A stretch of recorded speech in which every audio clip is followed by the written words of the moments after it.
Did not mean to, did not mean to এটা হচ্ছে একটি ফ্রেজ। তাহলে এই যে ফ্রেজটা ডিড নট মিন টুটা বাক্যে কিভাবে ইউজ করব? দেখো, একদিন একটি ছেলে এবং একটি মেয়ের একটি ঝগড়া ঘটলো এবং ছেলেটি বলছে যে I want to leave you, আমি তোমাকে ছেড়ে দিতে চাই। তো মেয়েটি বলছে sorry, I did not mean to do this, আমি এমনটি চাইনি, আমার উদ্দেশ্য না যে এটি করা, ছিল না, মানে আমার উদ্দেশ্য ছিল না এটি করা, আমি এমনটি করতে চাইনি। তাহলে দেখো যে আমি এমনটি চাইনি বা আমার এমনটি উদ্দেশ্য ছিল না, এবং কি দেখো যে সে করে ফেলেছে, এটা কোন টেন্স, সে কাজটি করে ফেলেছে, তার জন্য সে অনুতপ্ত, সে দুঃখিত এবং সে তাকে জানিয়ে দিতে চাইছে যে আমার এটি করা উদ্দেশ্য ছিল না, আমি এমনটি করতে চাইনি।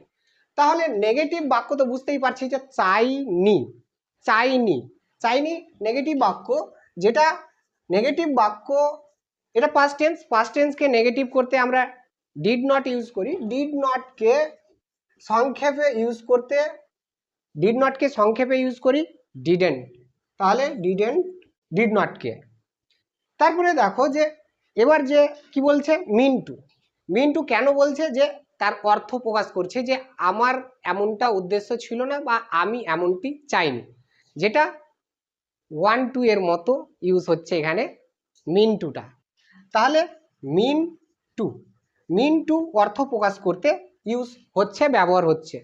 তাহলে দেখো যে ডিড নট মিন টু এটা একটা ফ্রেজ হিসেবে কাজ করবে, একটি ফ্রেজ হিসেবে কাজ করবে যে এটা আমি চাইনি, এটা আমার উদ্দেশ্য না।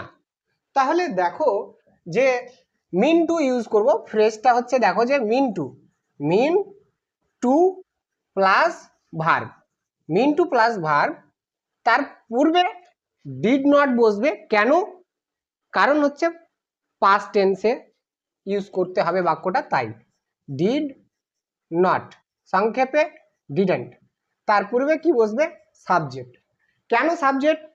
যে প্রকাশ করছে, যার উদ্দেশ্য সেটা, যে সেটা চাই না, সে এখানে সাবজেক্ট হবে। তাহলে এখানে দেখো যে কিছু বাক্য নিয়েছি, বাক্যগুলো প্রথমে দেখো যে আমি তোমাকে আঘাত করতে চাইনি, মানে কি সে আঘাত করেই ফেলেছে, তার উদ্দেশ্য ছিল না কিন্তু আঘাত করা, সেটার জন্য সে দুঃখিত এবং সে সেটা তোমাকে জানিয়ে দিচ্ছে sorry, I did not mean to hurt your feelings. দেখো যে এখানে সাবজেক্টকে আই, কেন আই বলছে যে আমি তোমাকে আঘাত করতে চাইনি, আঘাত না করার কাজটা কার? আয়ের। তাহলে আই, তারপরে ডিড নট, এই যে সংক্ষেপে ডিডেন্ট বসবে, তারপরে কি মিন টু এই ফ্রেজটা বসবে, তারপরে কি মিন টু বসে গেল, তারপরে ভার্ব বসবে, ভার্ব আঘাত করা hurt, H U R T, hurt. তারপরে আদার্স কিছু আছে যে তোমাকে, you, so I did not mean to hurt you, আমি তোমাকে আঘাত করতে চাইনি। তারপরে নেক্সট বাক্য দেখো যে আমি ঝামেলা সৃষ্টি করতে চাইনি, ঝামেলা সৃষ্টি করে ফেলেছি, আমার এটা উদ্দেশ্য ছিল না যে ঝামেলা সৃষ্টি করা, আমি চাইনি ঝামেলা করতে।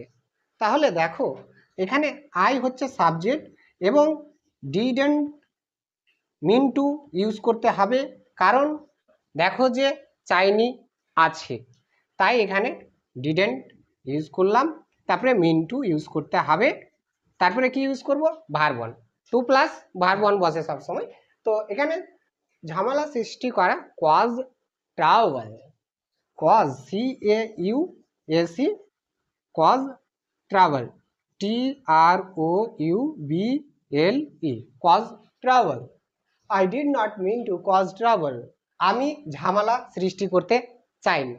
তারপরে বাক্যটা দেখো যে আমি তোমাকে বিভ্রান্ত করতে চাইনি, আমি তোমাকে বিভ্রান্ত করতে চাইনি, আমার উদ্দেশ্যটা কি?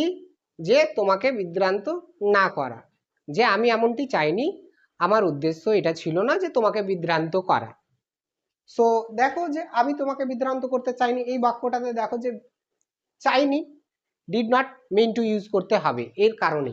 তাহলে কার, কে চাইনি? আমি, তাহলে আই ডিড নট কে সংক্ষেপে ডিডেন্ট ইউজ করলাম, আই ডিডেন্ট মিন টু, মিন আমি অর্থ প্রকাশ করছি আমার, কিন্তু তাই মিন টু বসছে, তাহলে I did not mean to বিভ্রান্ত করা, make you confused, make MEKE, make you, তারপরে কনফিউজড, নিচে লিখে দিচ্ছি, উপরে FUSED, কনফিউজড, যে I did not mean to make you confused, আমি তোমাকে বিভ্রান্ত করতে চাইনি। তারপরে দেখো যে আরো কিছু বাক্য স্ক্রিনে আসছে, বাক্যগুলি দেখো, যে I was just joking, I did not want to leave you, আমি তোমাকে ছাড়তে চাইনি, আমি কেবল মজাই করছিলাম। সো আরো বাক্য দেখো, যে সে এমনটি আমার সাথে করতে চাইনি, সে মানে কি, he did not mean to do this, সে এমনটি আমার সাথে করতে চাইনি, this was just joking. So এই হচ্ছে ডিড নট মিন টু এর ব্যবহার। If you like the video, so please like, comment, share and subscribe to the channel, and see you again in other videos.